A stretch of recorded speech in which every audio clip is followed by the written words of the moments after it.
প্রথমেই আপনাদেরকে মার্লিনস short stories page এবং চ্যানেলটাকে সাবস্ক্রাইব আর ফলো করার অনুরোধ জানাচ্ছি। সাথে থাকবেন আশা করছি। আচ্ছা বন্ধুরা, আলোচনা আর সমালোচনা কথাগুলো তো আমাদের অনেক পরিচিত, তাই না? কিন্তু এর মধ্যে যে সূক্ষ্ম পার্থক্য আছে এ নিয়ে আমরা কতটা সচেতন?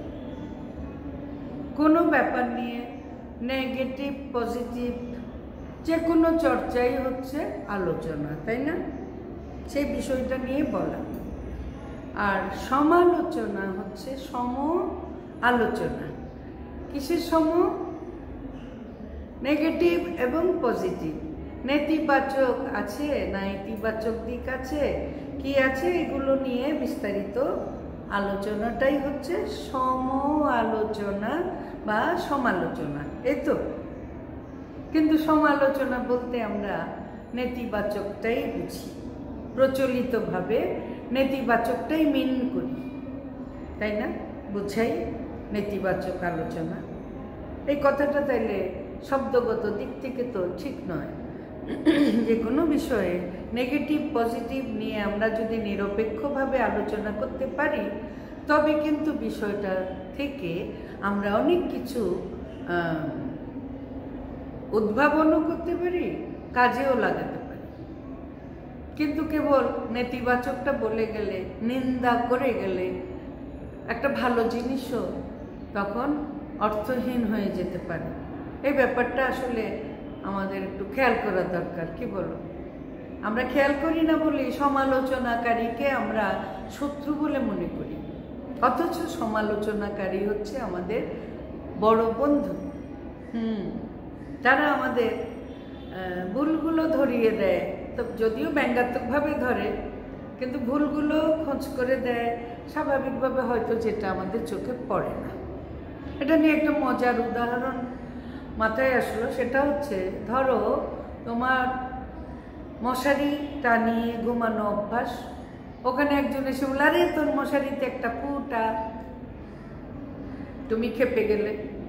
হ্যাঁ, পুরা মশারি যে আস্ত আছে এটা চোখে দেখো না, না একটা ফুটা দেখেছো মশারিতে, সেটাতেই একদম তোমার বলতে হবে।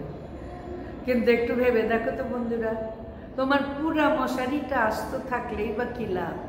মশা তো খুব ডিউটিফুল প্রাণী, সে একটু একটু একটু একটু একটু খুঁজতে খুঁজতে ওই যে কোথায় ছেঁড়া আছে না ফুটা আছে ওখান দিয়ে ঢুকে গিয়ে তার ভাষায় জ্ঞাতি গোষ্ঠীকে আরো ডেকে নিয়ে আসবে। সকালবেলা দেখবে তোমার মশারির ভিতর অনেক মশার বসবাস, হয় না এরকম? হ্যাঁ, সমালোচনাকারী এভাবে আমাদের কোথায় ত্রুটি, কোথায় ভুল, মশারির ফুটা কোথায়, এটা ধরিয়ে দেয়। সে আসলে ধরিয়ে দেওয়ার জন্য আসে না, সে ব্যঙ্গ বিদ্রুপ করার জন্যই এগুলো বলে। আমরা যদি চাই এটাকে পজিটিভভাবে নিয়ে নিজেকে নিখুঁত বানিয়ে ফেলতে পারি, চেষ্টা অন্তত করতে পারি, কি বলবো? ঠিক না বন্ধুরা?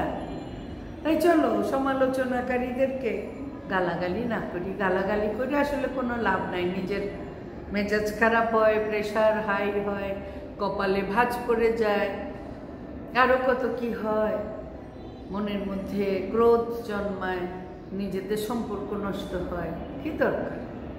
আর আরও ভালো হয় কি, আমার যেটা মনে হয়, কোথাও কিছু ঘটছে, এখানে আমার বলার উপর কিছু নির্ভর করছে না, বলা না বলার উপরে, সেখানে চুপ থাকাই ভালো। আমার যেটা মনে হয়, আমি চুপ থাকি। আমি তো এমন কোনো ব্যক্তি না যে আমার বলার উপরে অনেক কিছু এখানে নির্ভর করছে, তা নইলে রসাতলে যাবে সব। তাহলে আমার ওখানে এত কিছু বলার দরকার কি, যেখানে আমার কথা গ্রহণ করার মতন কেউ থাকবেই না, বা আমার এত অভিজ্ঞতা নাই এই ব্যাপারে, সেখানে তো চুপ থাকাটাই মনে হয় যুক্তিসঙ্গত। তোমাদের কি মনে হয় বলো তো বন্ধুরা? অপেক্ষায় রইলাম। আর ভিডিওটা ভালো লাগলে অবশ্যই শেয়ার করবে। আর অনেকেই আমার ভিডিও তোমরা দেখো বন্ধুরা, সাবস্ক্রাইব করতে ভুলে যাও, শেয়ার করতে ভুলে যাও, কেন গো?